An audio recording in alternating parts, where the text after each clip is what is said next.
Hello everyone, welcome back to our channel prep IAS और मैं राहुल सिंह आप सबके साथ एक बार फिर अपने कॉम्प्रिहेंसिव कोर्स ऑन सीसैट पे।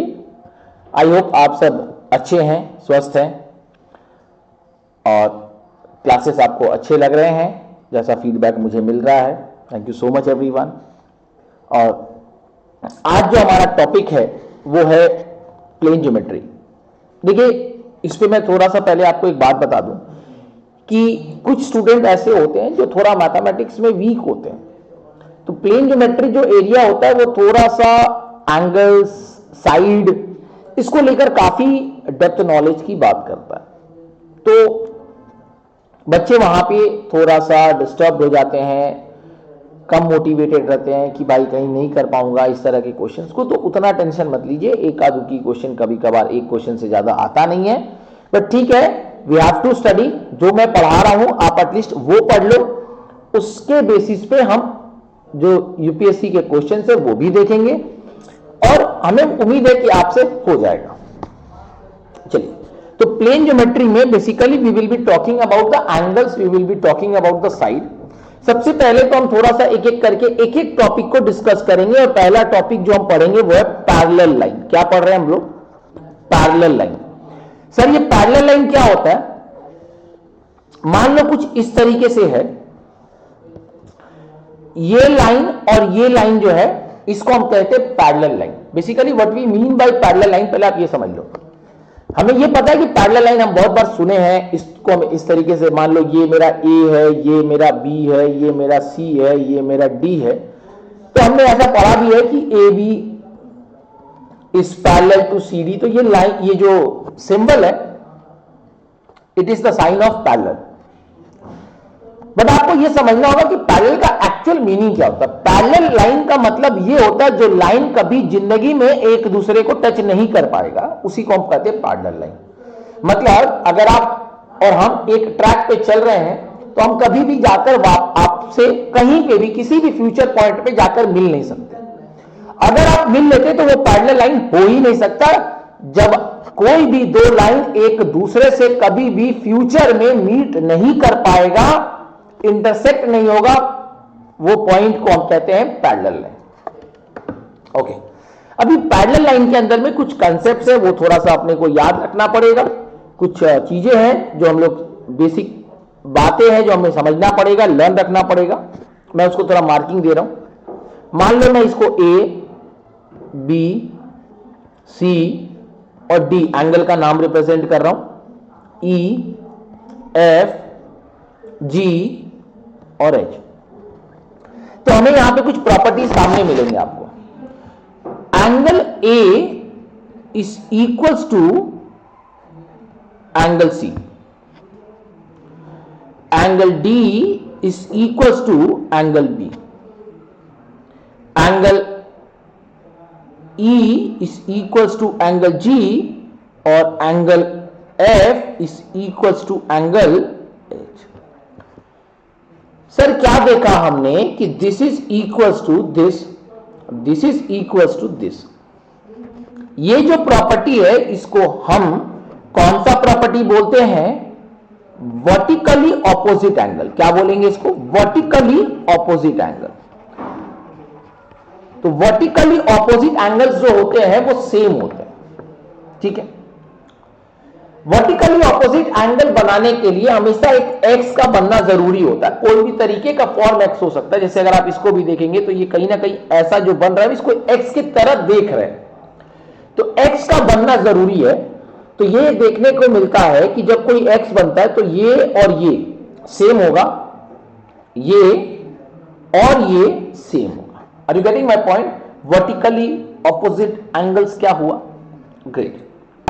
Next हम क्या कह सकते हैं कि angle C is equals to angle E और angle B is equals to angle H। Alternative angles, कौन सा प्रॉपर्टी है यहां पे? Alternative angles. ऑल्टरनेटिव एंगल्स के लिए मेरा बड़ा सिंपल सा थ्योरम है, it should form a Z. इस तरीके का हो, इस तरीके का हो, कुछ भी तरीके का, उसको से मतलब नहीं है, a type of Z we can say. तो जब z बनता है तो ये एंगल और ये एंगल, ये एंगल और ये एंगल, ये एंगल, ये एंगल शुड बी इक्वल। तो अगर हम यहां जाके देखें तो ये जो है ये z बना रहा है, दिख रहा है क्या? तो C is equal to E और सेम वे उल्टा z यहां बन रहा है, B is equal to H। कोई दिक्कत नहीं होना चाहिए आपको, यहां पे ये प्रॉपर्टीज आपको ध्यान में रखना होगा। Next, angle C plus angle H, angle B plus angle E is equals to 180 degree, is equals to 180 degree. कौन सा प्रॉपर्टी है ये? Co interior angle, co interior angle. ठीक है, देखो जब भी एक स्ट्रेट लाइन फॉर्म होता है, मैं इसको बहुत सारे एंगल्स को यहां पे 180 शो कर सकता हूं। जब आप इस पूरे स्ट्रेट लाइन को देखोगे तो a plus D is equal to 180, क्योंकि एक स्ट्रेट लाइन फॉर्म हो रहा है। सेम भी आप चाहो तो आप ऐसे भी देख सकते हो, ऐसे भी देख सकते हो, आप किसी भी तरीके से देख, बट हम यहां पे जो बताना चाहते हैं कि this plus this is equal to 180। हम इसके प्रूविंग पे नहीं जाएंगे वरना बहुत ही लंबा क्लास हो जाएगा, जो कि उतना जरूरत नहीं है, जरूरत होता तो जरूर चले जाते। ठीक है, ओके, आइए एक क्वेश्चन को देखते हैं। क्वेश्चन दिया है,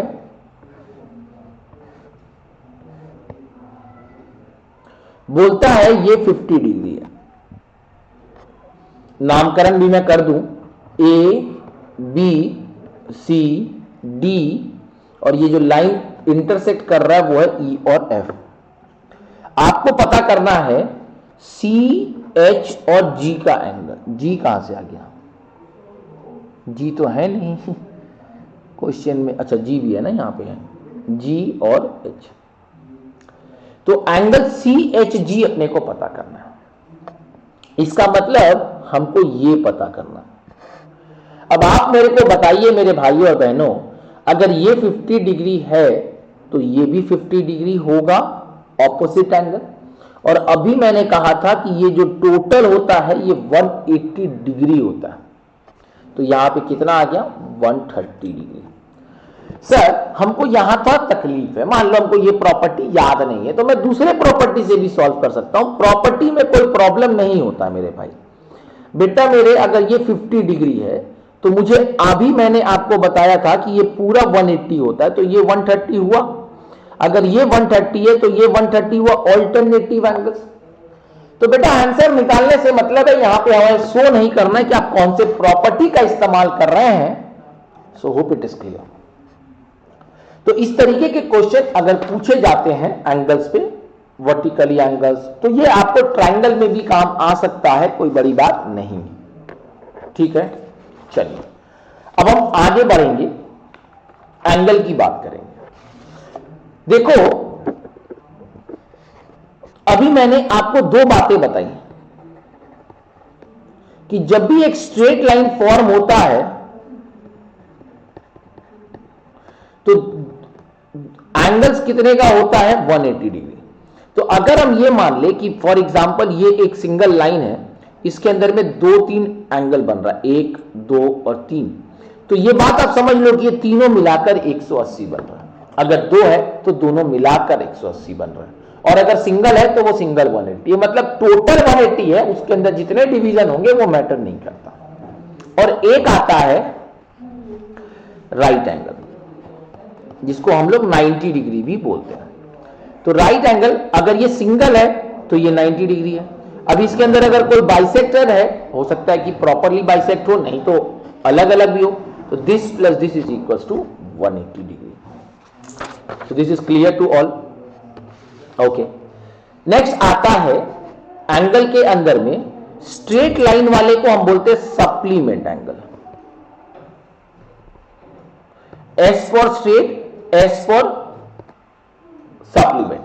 और राइट एंगल वाले को बोलते हैं कॉम्प्लीमेंट एंगल। क्या मतलब हुआ? अगर किसी सप्लीमेंट एंगल की बात कर रहे हैं तो उसका जो सम होता है वो 180 डिग्री होता है, और अगर किसी कॉम्प्लीमेंट एंगल की बात करें तो उसका सम जो होता है वो 90 डिग्री होता है। क्या मेरी बात समझ में आ रही है? सप्लीमेंट एंगल का जो टोटल होता है वो 180 होता है और कॉम्प्लीमेंट एंगल का जो टोटल होता है वो 90 डिग्री होता है। ओके, आगे बढ़ते हैं बेटा।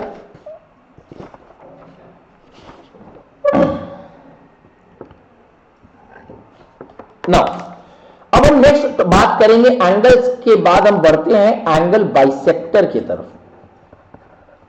एंगल बाइसेक्टर ये कहता है कि जब भी किसी एंगल को कोई डिवाइड किया जा रहा है, मान लो ये जो है, ये लाइन जो है, इसी लाइन को हम बोलेंगे एंगल बाइसेक्टर।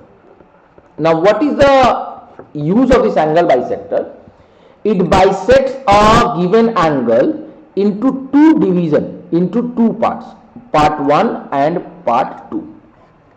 पहला बात, it divides an particular angle into two division और टू इक्वल पार्ट्स। याद रखना, it should be an equal part. ये दोनों के दोनों जो होते हैं वो इक्वल पार्ट्स होते हैं। फॉर एग्जांपल, अगर ये है और अगर मैं कहूं कि ये मेरा एंगल बाइसेक्टर है, ये मेरा एंगल बाइसेक्टर है, टोटल जो होता है 180 होगा, तो ये 90 हो गया और ये 90 हो गया। सीधा सा बात करें, वो लाइन जो तुम्हारे एंगल को आधा आधा कर देता है। An angle which divides a given angle into two equal angles. Hope it is clear to all. Angle bisector. आइए इस पे एक सम्स देखते हैं। क्वेश्चन में क्या बोल रहा है?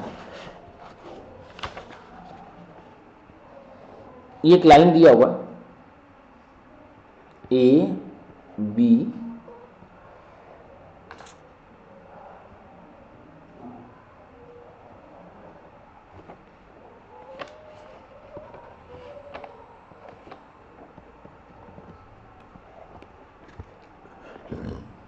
देखो, ये कहता है कि जो OD है वो इन दोनों को बाइसेक्ट किया, मतलब OD bisects this and OE bisects this. क्या बोला मेरे भाई, फिर से समझ लो। OD bisects this into this and OE bisects A this into this, मतलब ये दो हिस्से में डिवीजन किया।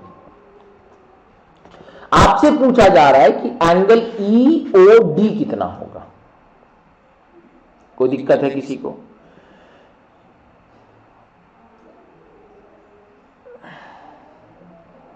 अभी आप मेरे को एक बात बताओ, देखो इसको हम लोग बहुत सिंपल तरीके से कर सकते हैं।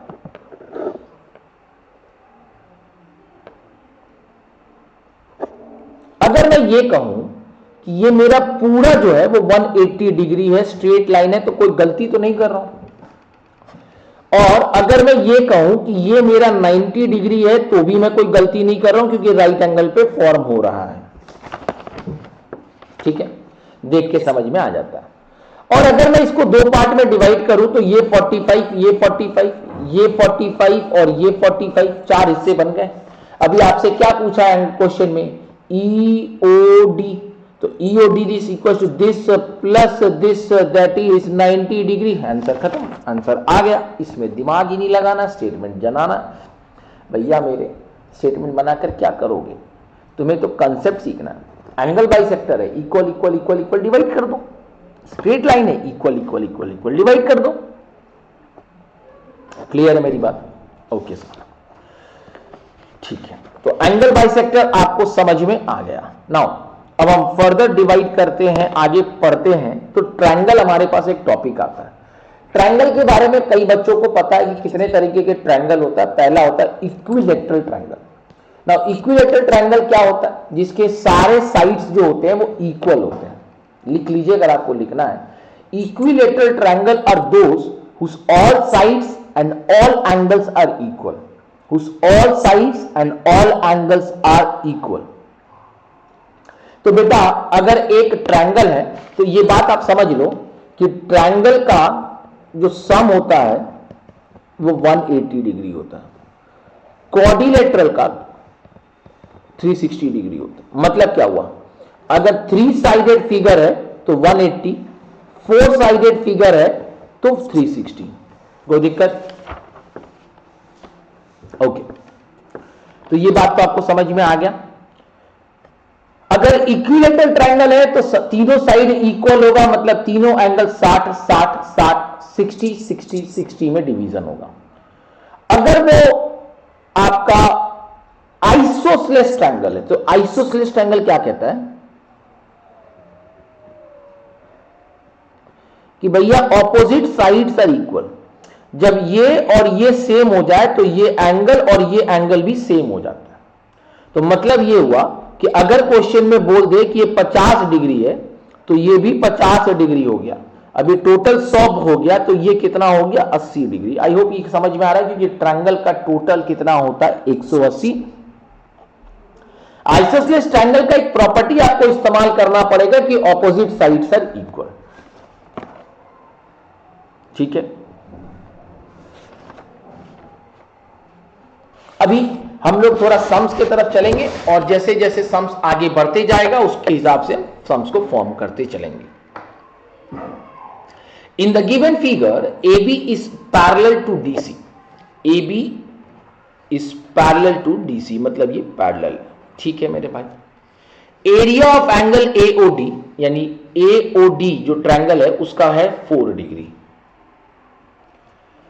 अच्छा मेरे भाई, अगर ये पैरेलल है तो ये और ये जो होगा ये दोनों सेम होगा ना।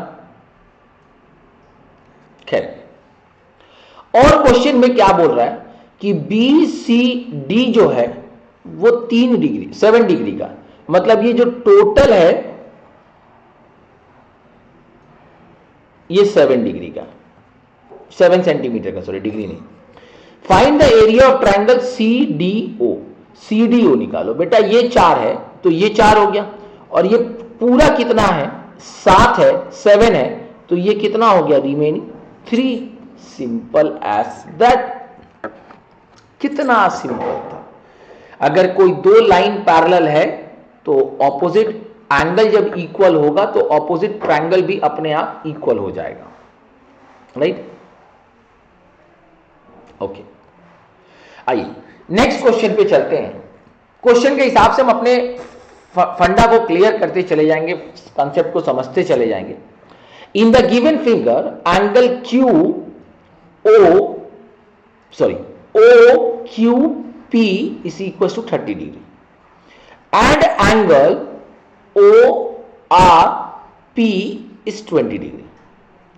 Then angle QOR कितना होगा, मतलब अपने को x का वैल्यू निकालना है। अच्छा मेरे भाई, आप एक चीज को समझो। एक ट्रायंगल है और ट्रायंगल के ऊपर एक सर्कल बना हुआ है ना, और सर्कल का जो सेंटर है वो आपको दिया हुआ ये, पक्का। सर्कल का अगर सेंटर ये है तो यहां से यहां तक जो होगा उसको हम रेडियस कहेंगे, यहां से यहां तक जो होगा वो भी रेडियस होगा, और यहां से यहां तक जो होगा वो भी रेडियस होगा।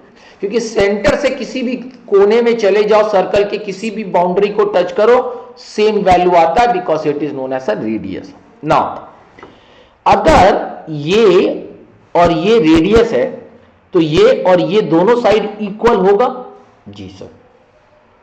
अगर ये दोनों साइड इक्वल होगा तो ये 30 तो ये भी मेरा 30 होगा जी। नेक्स्ट, अगर ये 20 है, यानी ये साइड और ये साइड रेडियस है, तो ये एंगल और ये एंगल भी इक्वल होगा, ये भी 20 होगा। यहां तक क्लियर हो गया मेरे भाई? ओके सर, अगर ये 30 तो ये एंगल कितना हुआ? मैं फिर से आता हूं, आप एकदम दिक्कत नहीं लेंगे, मैं एक एक करके तोड़ता हूं। ये 30 तो ये कितना हुआ? टोटल एक ट्रायंगल का होता है 180, जिसमें से 60 निकल गया तो ये 120, पक्का। सेम वे ये 20 तो ये और ये मिलाकर हुआ 40, टोटल होता है 180, तो ये कितना हो जाएगा 140। यहां तक क्लियर है? अभी मेरे भाई इस सर्कल की बात करें, ध्यान से देखिएगा, इस सर्कल की बात करें तो इस सर्कल में 3 हिस्सा बनता है, ठीक ऐसे। ये वाला एंगल मेरा हुआ 120, ये वाला हुआ 140 और टोटल मेरा कितना होता है सर्कल का 360 डिग्री। 360 डिग्री, तो ये कितना हुआ निकालिए। 120 और 140 कितना होता है 260, तो ये कितना होगा 100 डिग्री। आंसर कहां है मेरे भाई, आंसर है 100 डिग्री। आपको समझ में आ रहा है, चीजों को धीरे धीरे कंसेप्चुअली आगे बढ़िए। ठीक है, सिंपल सा बात था। जब एक साइड और दूसरा साइड इक्वल है, ऑपोजिट साइड इक्वल है, तो ऑपोजिट एंगल इक्वल हो जाएगा। जब ऑपोजिट एंगल निकल गया, 3 एंगल में से 2 निकल गया, तो तीसरा एंगल निकल जाएगा। तो रास्ता बनाना है। ठीक है, आइए इसको थोड़ा बाद में करेंगे, देखते हैं। Next question, if location of B is north of A and location of C is east of A. तो भाई मेरे, हम अगर अपने मैप को देखें तो ये हमारा नॉर्थ है, ये हमारा साउथ है, ये हमारा ईस्ट है और ये हमारा वेस्ट है। इसमें तो कोई बताने की बात है ही नहीं। आइए, लोकेशन ऑफ बी जो है वो ए के नॉर्थ पे है और सी जो है वो ईस्ट ऑफ ए के है। मतलब बी और सी का जो कनेक्शन दिया हुआ वो ए से दिया हुआ। देखो ये बहुत देखने में बहुत आसान होता है, जो बच्चा समझ जाता है वो उसको पता है। मेरा कंसेप्ट ये है इस क्वेश्चन में बताने का कि आपका बेस कौन होगा, आप किसको बेस लेके चलेंगे। तो बेस आप लेंगे ए को, क्योंकि ए से ही बी निकल जाएगा और ए से ही सी निकल जाएगा। तो अगर मैं यहां पर ए को खड़ा कर दूं तो ए के नॉर्थ पे है बी यानी ऊपर है, और ए के सी ईस्ट में है सी यानी यहां। तो अभी आगे क्या बोल रहा है, डिस्टेंस ऑफ ए बी जो है वो है 5 और डिस्टेंस ऑफ ए सी जो है वो है 12। तो भाई मेरे, अगर हमको बी से सी जाना है तो एक रास्ता तो ये है कि हम ऐसे करके ऐसे जाए, जो कि लॉन्गेस्ट डिस्टेंस माना जाता है। शॉर्टेस्ट डिस्टेंस होगा ऐसे जाना, कोई दिक्कत, शॉर्टेस्ट डिस्टेंस तो यही होगा। अभी ये बताओ, ये एक ट्रायंगल बन रहा है, क्या ये एक ट्रायंगल बन रहा है, एबीसी एक ट्रायंगल बन रहा है? हाँ सर। जब ये एक ट्रायंगल बन रहा है तो आप समझो कि जब कोई नॉर्थ पे खड़ा है तो मैं ये मानूंगा कि 90 डिग्री पे खड़ा है। सीधा सीधी बोला, कुछ ऐसा तो बोला नहीं एंगल वाइज, सीधा सीधी नॉर्थ तो ऊपर ही जाएगा, तो 90 डिग्री। और जब ये 90 डिग्री है तो ये राइट एंगल ट्रायंगल बन जाता है। राइट एंगल ट्रायंगल का एक पाइथागोरस थ्योरम होता है। क्या थ्योरम है मेरे भाई? Pythagoras theorem. वो ये कहता है कि H square is equal to B square plus P square. Hypotenuse किसको बोलते हैं? इसको बोलते हैं। कैसे समझेंगे? एंगल की जो ऑपोजिट में खड़ा रहता है, 90 डिग्री के ऑपोजिट में जो खड़ा रहता है उसको हम हाइपोटेन्यूज बोलते हैं। और बेस और परपेंडिकुलर को बोल लेकर कोई ऐसा कोई लॉजिक नहीं है कि आपको यही बेस लेना, इसी को परपेंडिकुलर। देखो मेरे भाई, इसको समझो। ये ट्रायंगल को अगर हम ऐसे देखेंगे तो मैं कहूंगा ये मेरा बेस है, ये मेरा परपेंडिकुलर मतलब हाइट है। बट इसी ट्रायंगल को अगर हम ऐसे घुमा दे तो कहूंगा ये मेरा बेस हो गया, ये मेरा परपेंडिकुलर हो गया। तो ये तुम्हारा नजरिया है जो आपके बेस और परपेंडिकुलर को डिसाइड करता है। अगर आप ऐसे नजर से देखोगे तो ये मेरा बेस है, ये मेरा परपेंडिकुलर है। बट ऐसे नजर से देखोगे तो ये बेस हो जाएगा और ये परपेंडिकुलर हो जाएगा। कहने का मतलब ये था कि ऐसा कोई पर्टिकुलर रूल नहीं है कि यही बेस होगा, यही परपेंडिकुलर होगा। ठीक है, आगे। तो हाइपोटेन्यूज ये क्या है? मेरा बेस अगर मैं 12 मान लूं तो 12 का स्क्वायर और ये 5 का स्क्वायर। तो 12 का स्क्वायर कितना होता है मेरे भाई? 144 और 5 का स्क्वायर कितना होता है? 25। टोटल कितना हो गया? 169। तो हाइपोटेन्यूज का स्क्वायर अगर 169 है तो हाइपोटेन्यूज कितना होगा? 13। कितना होगा? 13। क्लियर है? आंसर आ गया।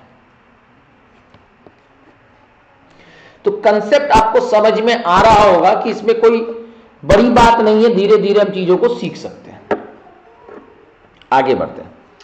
इन the given figure A B C D is a cyclic quadrilateral. Now एक नया चीज यहां पर सब सामने आया जिसको हम साइक्लिक क्वाड्रिलेटरल बोलते हैं। कोई बहुत बड़ा बात नहीं है, मैं समझा दूंगा। जहां पर यह बोल दिया कि A B is equal to B C और एंगल ए दिया हुआ, find angle A D C, यानी ए डी सी यानी ये निकालना है। बहुत सिंपल है। मेरे भाई आप अगर इस ट्रायंगल को पकड़ो तो ये साइड और ये साइड अगर इक्वल है तो ये एंगल और ये एंगल इक्वल हुआ। अगर ये और ये एंगल इक्वल हो गया 70 70 140, तो ये कितना हो गया 40 डिग्री। कोई दिक्कत? पक्का?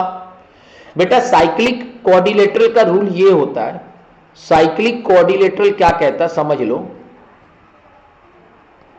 अभी आंसर नहीं आया, रुक जाओ। कि ये एंगल मतलब angle A B C plus angle A D C is equal to 180 degree. या अगर हम इस पे जाए तो angle B A D plus angle B C D is equal to 180 degree. मतलब ऑपोजिट साइड से जो एंगल बनता है वो जोड़कर 180 होगा। तो मेरे भाई अगर ये 40 डिग्री है तो ये एंगल कितना होगा? ये एंगल होगा 140। आंसर आ गया, सिंपल था। तो साइक्लिक क्वाड्रिलेटरल के लिए आपको सिर्फ ये प्रॉपर्टी ध्यान में रखना है, बाकी कुछ नया ध्यान पे नहीं रखना है।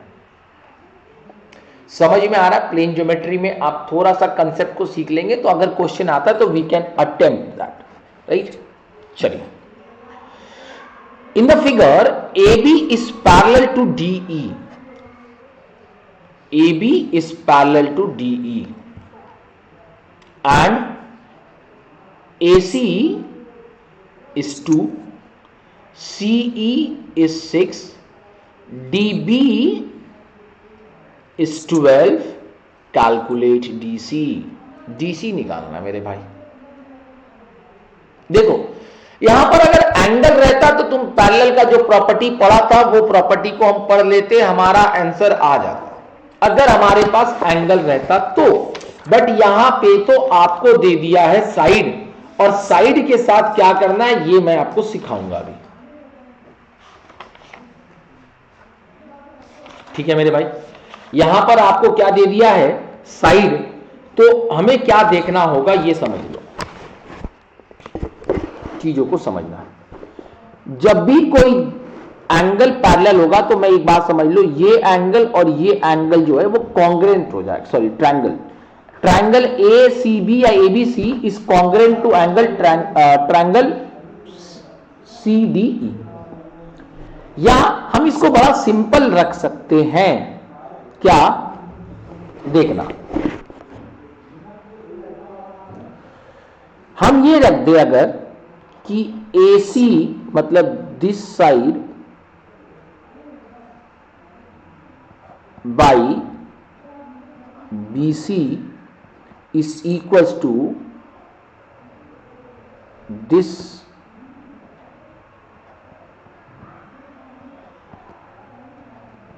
तो कोई दिक्कत है क्या? एक्चुअली ये बनता कैसे है? ये सॉरी ये है this by this is equals to, अगर ये दो एंगल मतलब ये लॉजिक इसका ऐसे होता है कि AC by CE is equals to BC by CD।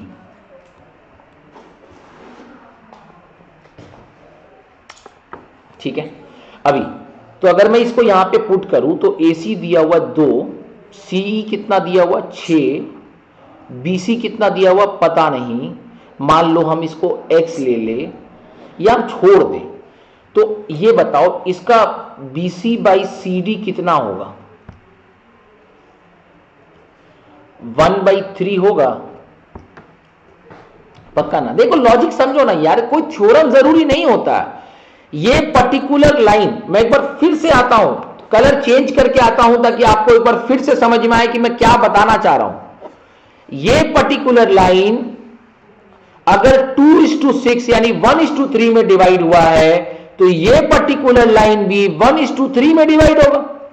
पूरा प्रॉपर लाइन अगर 12 है तो 12 को अगर 1:3 में बांटेंगे तो 3 और 9 होगा, यानी छोटा वाला 3 हुआ, बड़ा वाला 9 हो गया। अब पूछो हमसे क्या पूछना है?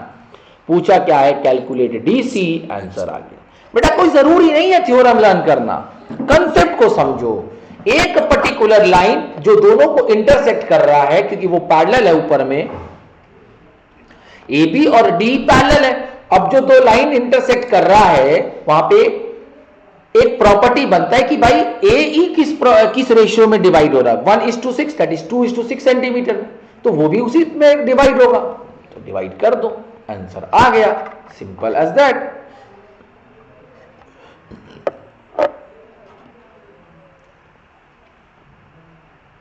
अच्छा, इसके लिए मुझे थोड़ा डायग्राम बनाना पड़ेगा, तो 1 मिनट आप होल्ड पे रहें। क्वेश्चन को एक बार पहले पढ़ ले आप तब तक।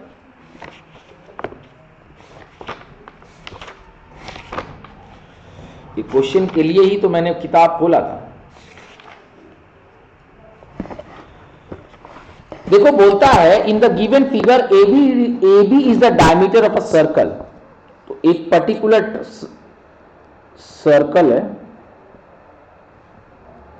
जिसके अंदर में ये डायमीटर होता है, सेंटर से जो पास होता है वही डायमीटर होता है, तो ए और बी, और सी और डी जो है वो डिफरेंट पॉइंट्स है।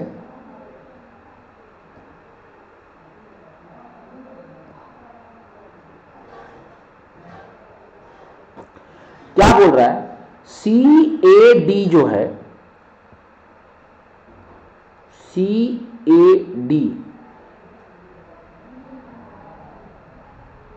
अच्छा ये डायग्राम में ऐसे दिया हुआ है, हम नहीं कुछ कर सकते इसमें, ये ऐसे दिया हुआ, ठीक है ना, डायग्राम जैसे बोलेगा वो फॉर्म करेंगे, सी ए और डी, यानी ऐसा कुछ एंगल फॉर्म हो रहा है जिसका वैल्यू है 70 डिग्री, और सी बी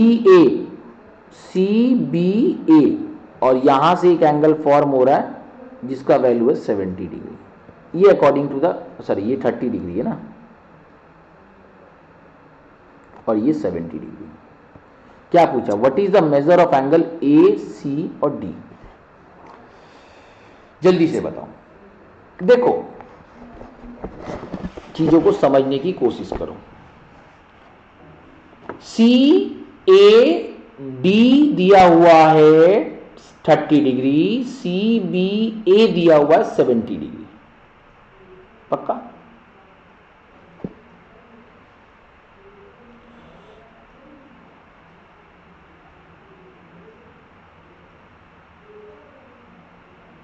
अब मेरे को ये बताओ, अगर ये 70 है, सेम सेगमेंट वाला कंसेप्ट अभी हम पढ़े थे ना, को इंटीरियर एंगल पैरेलल वाला कंसेप्ट कुछ पढ़े थे ना अभी जस्ट, तो क्या मैं ये कह दूं कि ये 70 है तो ये 110 होगा?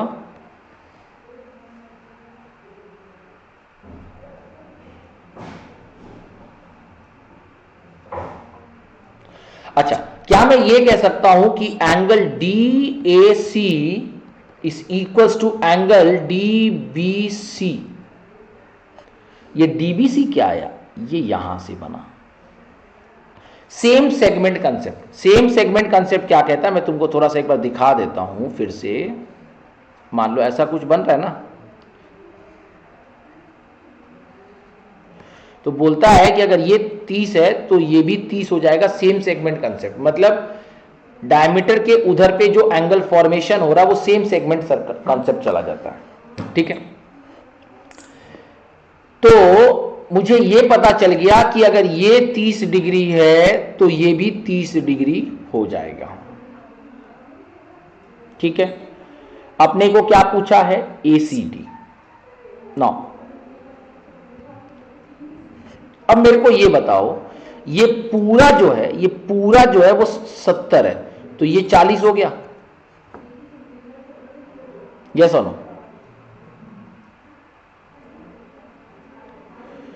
अगर ये 40 हो गया तो क्या मैं ये कह दूं कि angle DBA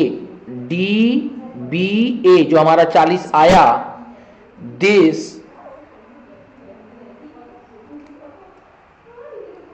is equals to angle ACD, यानी ये एंगल और ये एंगल फिर से वही लॉजिक, सेम सेगमेंट में, तो अगर ये 40 है तो ये भी 40 हो गया। बात समझ में आ रहा है? ये सेम सेगमेंट का कंसेप्ट है। ओके, सो क्लियर है ये क्वेश्चन, आगे बढ़ते हैं। In the given circle, question in the given points A, एक बार डायग्राम देख लेते हैं, डायग्राम बनाना पड़ेगा फिर से, A B C and D, question 19। Okay, तो मैं तुमको डायग्राम पहले बना दूं, फिर आपको समझ में आएगा कि कंसेप्ट क्या कहता है। कुछ ऐसा है ट्रायंगल सर्कल,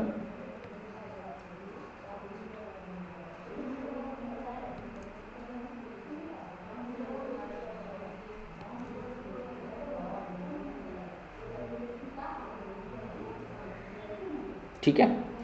अभी नामकरण कर दे, ए बी सी डी और ई। ऐसा कुछ नहीं है कि ई बीच में। A B C D lie on the circle, A D is equal to 24। अभी इसका मार्किंग हम देंगे, पढ़े थे ना भी मार्किंग, कैसे मार्किंग देना, चलो मार्किंग दे देते पहले। जो मेजरमेंट आपको दिया हुआ उस मेजरमेंट का इस्तेमाल करते हैं। ये बोला है 24 और ये बोला है 12। What is the ratio of the area of triangle CBE to that of the area of triangle ADE?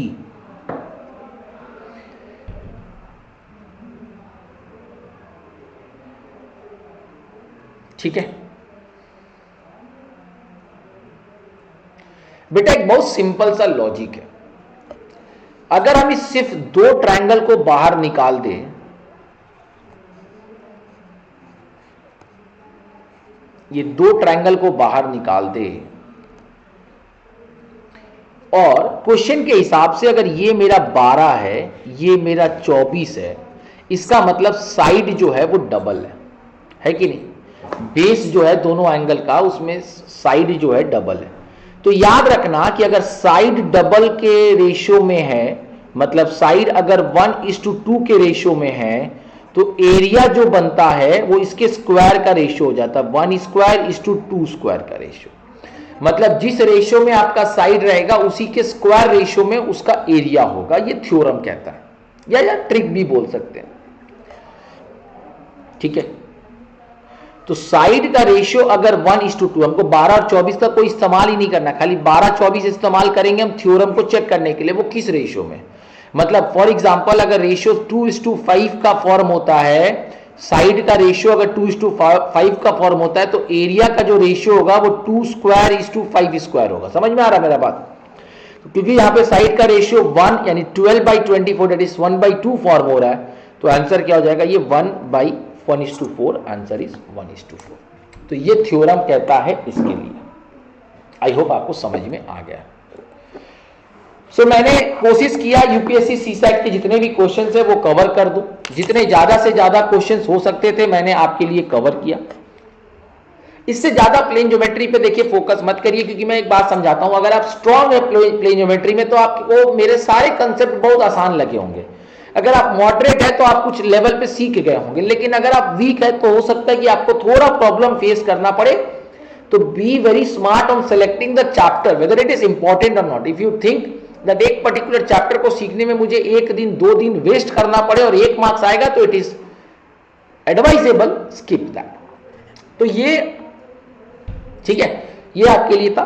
Thank you so much. I hope you all enjoyed the class. आपको क्लास समझ में आया, क्लास पसंद आया है तो please हमारे class को लाइक करें, सब्सक्राइब करें, हमारे चैनल को सब्सक्राइब करें, और कोई भी जो भी इंफॉर्मेशन है वो हमारे टेलीग्राम चैनल पे आपको प्रोवाइड किए जाते हैं, जहाँ पे डिस्क्रिप्शन बॉक्स में आपको लिंक दिया गया, जहाँ पे अदर टीचर्स भी क्लासेस करवा रहे हैं, तो प्लीज़ उनको भी फॉलो करें।